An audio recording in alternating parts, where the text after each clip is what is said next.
So now that we talked about I've got the Wild West books, and I know I mentioned we were going to have a little brief discussion on artificial intelligence. I know, Kelsey, you mentioned that you're working on a list of resources for people who may have questions about that. It's been something that has kind of seems like it's gotten here all fast all of a sudden. I mean, I know it hasn't been that way. It They've sure been feels working on like it, it, but though. it feels like it. Feels like it was just like we blinked and here we are. Um, Absolutely. that means anytime there's something like that where it changes so fast, it can be hard to, keep up with. I mean, we're information professionals and we don't really know what the future holds with it. I mean, and within the library world, and I don't know if they changed it. I guess it was maybe last year. Libby started doing where they would recommend you books. It was based on like an artificial intelligence that you could talk to, Hmm. like say, here's what I'm looking for, and people really were not pleased with that. It was pretty polarizing, the reactions to it, I think. Yeah, it was definitely polarizing. In instances like that, it's one of those things. Artificial intelligence in that way has been around a long time. Hmm. Aggregating information has been something that has been available for a while. Absolutely. And It's that's not what something new. It's just, in that regard, it's coming to us in a different package. exactly. Yeah, because like people talk about artificial intelligence. I mean, Siri's been around for a long time. Hmm.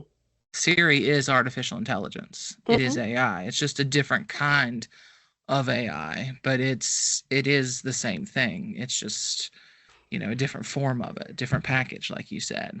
Yeah, and I think that's something that honestly makes it difficult to have conversations about AI is because it's an umbrella term that covers such a wide range of things, including technology that has been around for decades, but being wrapped up in these maybe new presentations of it, the large language models that are new, like we said earlier, feel like they've all of a sudden popped up in the blink of an eye. And somebody might say, well, I hate AI, and mean one very specific aspect of it. And another person might say, well, AI makes my job 1,000 times easier, and mean a completely different aspect of it. And so that's why it's important to, as information professionals and just as people who want to be informed, to take the time to try to parse a little bit of what that means. But I know that we have so much information about everything all the time. Information overload is a very real thing. So that's what I hope to be able to help people navigate as the technology librarian, is helping people find, like we said before, those resources that maybe can point them in the right direction. I'm not here to tell anybody how to feel about any technology, AI or otherwise, but being able to navigate kind of the information landscape about it is no easy feat. And so that's what I hope to be able to help people navigate. It is definitely no easy feat. And, thinking back when I read Jurassic Park in the very beginning, the very first chapter of that book, where it talks about how we got here. And it's talking about, in that it was genetic testing of, and they were doing all these resources on genomes and like cloning and all this stuff. And it talks about how, like, all of a sudden you see this company, that company, here, here, here, they're all popping up everywhere. And I'm like, this sounds really familiar to what I'm seeing currently. And so I think that's another reason that it's important to stay connected and understand what this stuff is because it can have a big impact on, where we go from here and how we get there. Absolutely. The same thing as in Jurassic Park, like some dangerous stuff happens if you let things get out of control. So, and that was written a long time ago, but it's still reflective today and how we see this going. So, when we started this podcast, that was one of the things, Tanya brought to the table, and I appreciated that, was like, we want this to be a podcast that does not use AI for creativity. Like, Hmm. creativity should be human led and So, we don't use AI in any of the promotion. We don't use AI in any of our coming up with episode topics. Hmm. We do all that in-house. Creativity is a beautiful thing, and Absolutely. it's when we do it, it's just more special. So, uh, Hmm. and that's kind of our commitment to what we've been doing this entire time, and we will continue to do. We want this to be something for people, by people, you know. Yeah, I love We that. can, yeah. And it's not something I really even thought about until she brought that up, and I was like, that makes sense. Let's keep it human led and creative in that aspect. So We have a lot of fun coming up with the ideas and stuff too.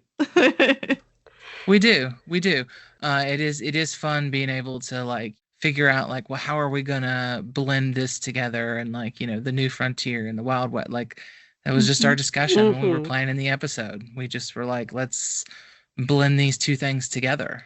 I think it makes it even more special when it's us versus computer. Yeah, So And I I will think, say that, Kelsey, the presentation you gave on First Half Development Day that was about I think that it was very good and balanced. And thank you. I appreciate it. so I trust that if people come to you looking for information, it's going to be a great resource for them Oh, with I whatever absolutely. they want to know. So, I didn't set in on that session because I was leading a different you were session. doing your yeah. own, yep. But I will say I did attend one of the misinformation escape room programs that you put on, and talking about how, to find out whether things are real or not based on artificial.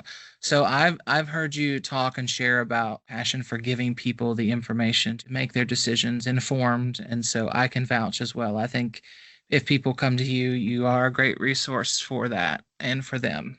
Thank you both. I so appreciate that. What I try to keep in mind for myself as well as when I'm helping people find resources is AI is a tool when it boils down to it, and that tool can be great for some very specific things. But especially I love that the both of you pointed out that at least for this project you're working on, it's important for it to be something by people for people. And I think especially in libraries, that's something where resources are always limited, budgets, staffing, whatever the case may be. And it might be easy to say, well, let's just outsource this task to AI. But like Tanya said, creativity, especially, is something that's really fun, and it's something that brings people together. And it's a joyful act, even when it's something you're doing for work. I think whether you have the opportunity to be creative, in your personal life, in your professional life, ideally, all aspects of life, I think creativity is a unique joy for people that I think maybe not to, again, make any sort of sweeping statements, but I think maybe tech companies are trying to convince us that we need to outsource that. And I think it's really important that we hold on to those opportunities for joy, because we all know what life is like. Joy can be fleeting. And so when we have an opportunity to hold on to that and to be creative for the sake of creativity, I think that's really important. And so, not to keep plugging my spaces, but come to the Idea Lab. We have lots of opportunities to be creative there as well. Oh, absolutely. And creativity is good for the soul. And I Absolutely. feel like a lot of like just it seems like now we all need to find those things that are good for the soul, and creativity is one of them. So if AI robs that from you, then it's robbing that source of joy and good and being good for your soul. So even if Absolutely. it's your first time doing something, don't be afraid. Just go try it. Go try to edit your photo project or make your own Absolutely. podcast. I tell So, people if they come in for programs or if they're coming in to try something and they are subjected to me talking to them in here, I say one of my number one rules for the space is you have to come in here and be bad at something, because I'm trying new things all day, every day in the Idea Lab. I had never so much as looked at a 3D printer before I started here. There's a lot of trial and error with 3D printing and with all hmm the stuff we have here. And I tell people, I joke about it, but I'm like, I'm bad at stuff every day. So if you come in and you only do stuff that you're perfect at, like, you're going to make me feel bad. So come in here and do like a really, even if you just sit down at our craft table and do like a really horrendous drawing, like that's a form of library joy, and we're all about library joy. So come, like, do stuff you're good at, but also come do stuff you're bad at, and that is really freeing as well. So creativity isn't just about what sort of polished end product you can present to the world. It's about the process. 100%. I agree.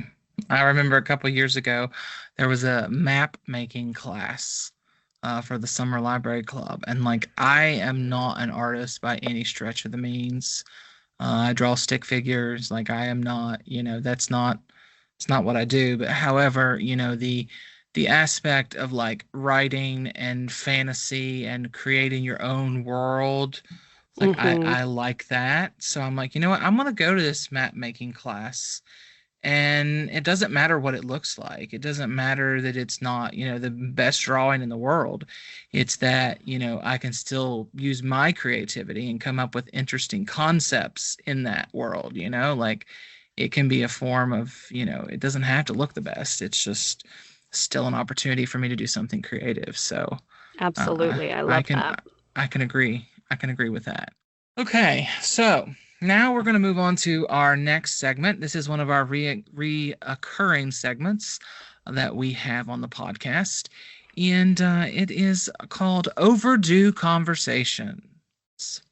So today we're going to have a conversation about two different forms of reading and how people read physical books versus ebooks. That is two different sides of the same thing, and talk about, which team are you on, and if you are on one particular, or maybe you're both, kind of discuss that and maybe some of the pros and cons and all that fun stuff. I don't mind going first. I'll be in the hot seat and share maybe my controversial opinions. As much as a cop-out answer as this is, I think library disclaimer, all reading counts as reading, whether you're reading a physical book, an ebook, audiobook, comic book, that's all, you're taking in information and that's good.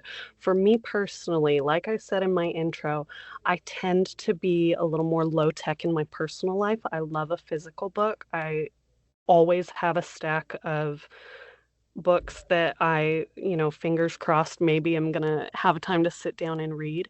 But I did get really into taking advantage of my Libby app, specifically when my kids were really little, because when you're always holding a kid, you are lucky if you have one hand free. So that's when I started to really appreciate that I could hold my phone, read a book, scroll with one finger, and still be getting my stories in. I can't live without my stories.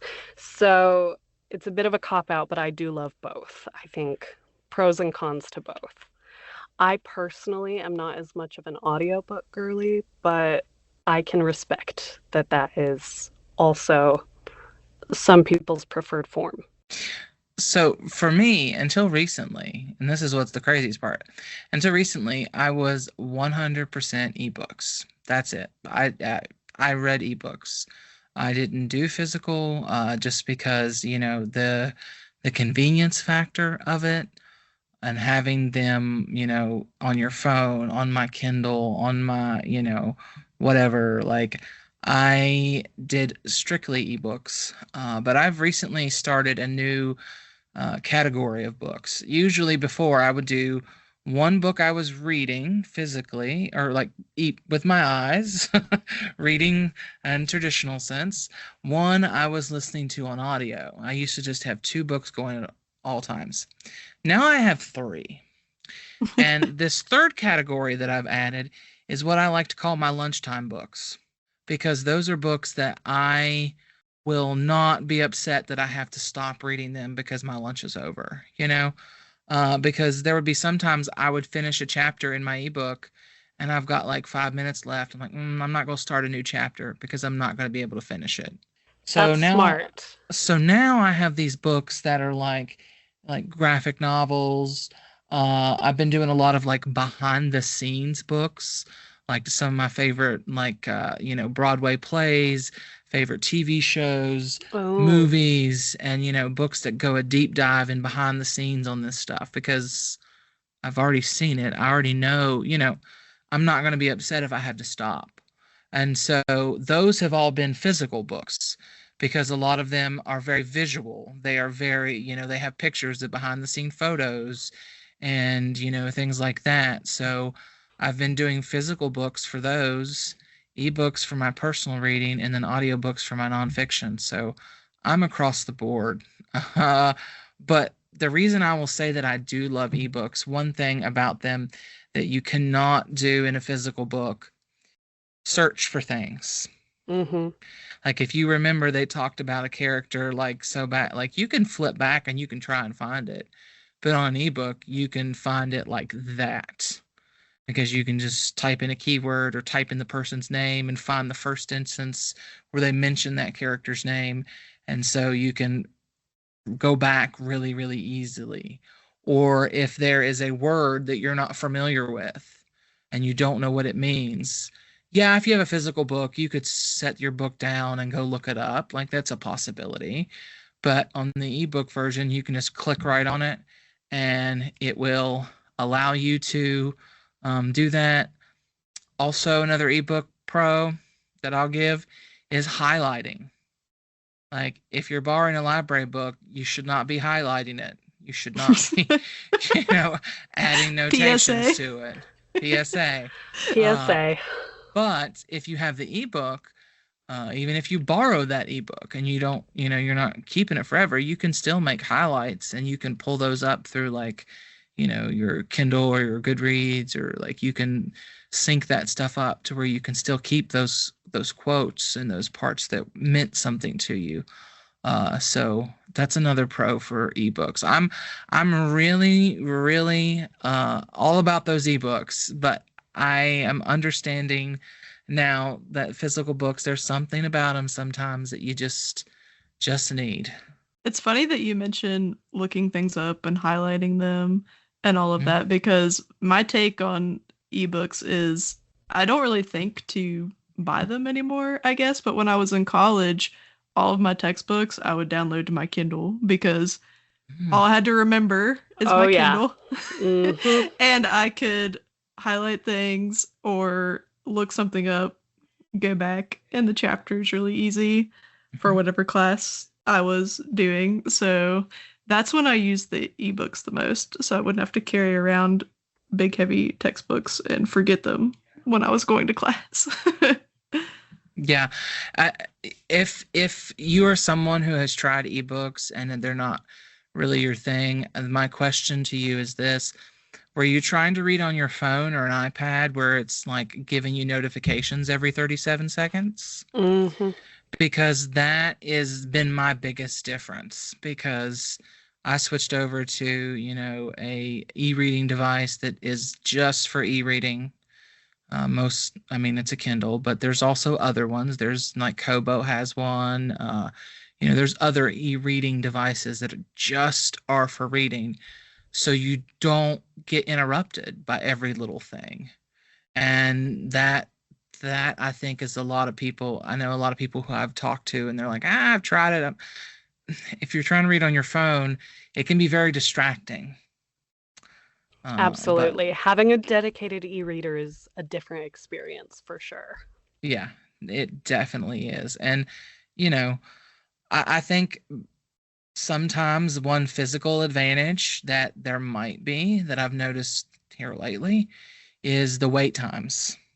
Mm-hmm. Sometimes wait times on ebooks, because there's so many people who are using them, they can be a really long time. But if you go physical, you might be able to get it sooner. There's usually still a wait if it's a really popular one, but I would say that some of those you're going to get them quicker if you do physical versus ebook. So, there's pros to each of them. I will say, as someone who 100% has bought books just based on the cover before, there is a certain a certain enjoyment that I take from I go to the library, I just browse the stacks and I just pick a book that maybe the title speaks to me or maybe the Hmm. cover art. And you see the cover art on Libby, but I feel like it's a different experience browsing the physical stacks. So 100% I'm a proponent of ebooks. I love Ibby. I'm a convert to it, but I've come to love it. But I do still recommend if you can make it to your physical library, whatever your closest KCPL branch is, go browse the stacks and pick a book based on how pretty it looks on the shelf. I've seen some sprayed edge books lately too Oh, on love a display. sprayed edge. I'm a Yeah, sucker for those. Love a sprayed edge, absolutely. you do not get a sprayed edge with an ebook, so that is absolutely true. That is not something that you can do. I bought Uh, this cover of Oh, Sunrise on the Reaping. gorgeous. uh-huh. I I will haven't say read it though, yet, but you can decorate your Kindle and make it cute. Decorate your e-reader. Oh, oh, yeah, yeah, you definitely can. And a matter of fact, on a future episode, we will be talking about some of those things. That's a plan we have for the future. So, One you more know, plug for the Idea Lab. Come make stickers yes. on our nice inkjet printer and sticker your Ah, Kindle. yes, you could make your stickers in the Idea Lab. I will It's keep all that in coming mind. full circle. It is. Well, and I will mention, Kelsey, you said that they could come into the library and, find a physical book. And, there's an opportunity coming up that you could do that if you can come visit, if you are someone who does e-reading. I wanted to mention that in August at the St. Albans Library, I'm doing a class that I call Digital Library Deep Dive, which is all about mastering Libby and Hoopla, or as the young folks might say, Libby Maxine, and Getting how hoopla to pilled. uh-huh, exactly. Exactly. Like how can you take advantage of those services and be able to, use them in a way where you're always having something there, and how do you manage your holds list? How does it work behind the scenes? What happens when you hit that notify me? What does it mean when a license is expired? And just like all of these, behind the scenes information. And I'm also going to share, as someone who is a big e-reader, I have some other resources that I'll talk about where that can help you find free and low cost ebooks if there's something you're too impatient, you don't want to wait on it, or if it's something the library doesn't offer. Like how can you get those things for low cost? So I'm going to do a whole e-reading class on August 15th at 11 a.m. So if you are someone who is an e-reader, or you want to maybe think about trying it out, like this could be a class for you. If that intimidates you and you're like, no, no, no, I'm very, like, I don't even know where to begin. I don't even have an e-reader. I'm going to be doing another class later this fall here about, getting started on e-reading and that as well. So I'm doing both of those because I'm trying to get people who might not visit the library because they use our e-reading services to give us a chance and come out and visit us. And so this is a way that maybe this program is just for them. So I love that. um, yeah. and you've told Uh, me some of the tips you plan on sharing, some of the secrets, mm-hmm. and they're pretty cool. We won't give them away yet, but Yeah. Yeah. I was impressed. I mean, listen, I've been doing this e-reading game for a while. So, I've got some tips and tricks on how to, save some moolah there and also support your library at the same time, even when you are impatient. I want to come make a Libby Maxing sticker in the Idea Lab. Absolutely. Yes, that needs to be something we design, a Libby Maxine sticker. We'll make Maybe I could, t-shirts or something. yeah. I could give out the stickers at my program, Oh, absolutely. Libby Maxine. Hoopla Oh, pilled. oh my goodness. Well, that was our discussion on physical versus ebooks. I think we all pointed out pros and cons and It's a new frontier for me. So yeah, exactly. It's a new frontier for you. So, and if it's new frontier for you, I've got the classes for you. Yep. I definitely do. Well, that is going to conclude the main portion of our episode. So, does anybody have anything they want to share before we sign off and close this thing out? I know we want to thank Kelsey for coming today and agreeing to be our guest. We are very glad you stopped by. Of course. Thank you both. I had a blast. The Idea Lab booth sounds amazing. Yes. And it does. It does. It's definitely, it definitely sounds super clear. So that's something, that's something that patrons can take advantage of as well. And so as part of our sign off today, there's several things. First, we want to shout out just for a moment. I'm just going to shout out other libraries, just other libraries on social media. On our podcast, we've been trying to do some different things on social and, trying to get it out there. And a lot of that's inspired by, if you're not following other libraries on social media, you should give it a shot, because there's some that do Instagram reels or TikToks, and they've got some really creative and fun stuff that just will make you laugh out loud. And so we're using them as inspiration for our new endeavor here. So we just wanted to shout out that there are lots of libraries around the world who are, killing the social media game. So they are an inspiration for us. Also, we are going to be putting out a podcast survey, because if you're listening, we want to know, we want to hear your feedback. If you're a guest and you've been a guest on this podcast, we want to hear your feedback too. We're wanting feedback from everybody. And so we're going to be sending out a survey through social media. We're going to have it on our podcast page. We will have that out for you. We're hoping to have it out when this episode releases. It might be a few days later, but pay attention to our social media and you'll find that podcast survey. And the reason we're doing it, I'm finally sharing the story, Tanya, finally. Because I told you this at the beginning when we were first starting planning this, but I never actually shared it on the podcast. So when I was growing up, I had a nickname. My neighbor down the street gave me a nickname. And that nickname was Windjammer. And I looked that up and what that meant. And, someone who talks a lot with little or no substance. I was probably about 4 at the time that he gave me that nickname. So I imagine what I was saying did have little or no substance to him.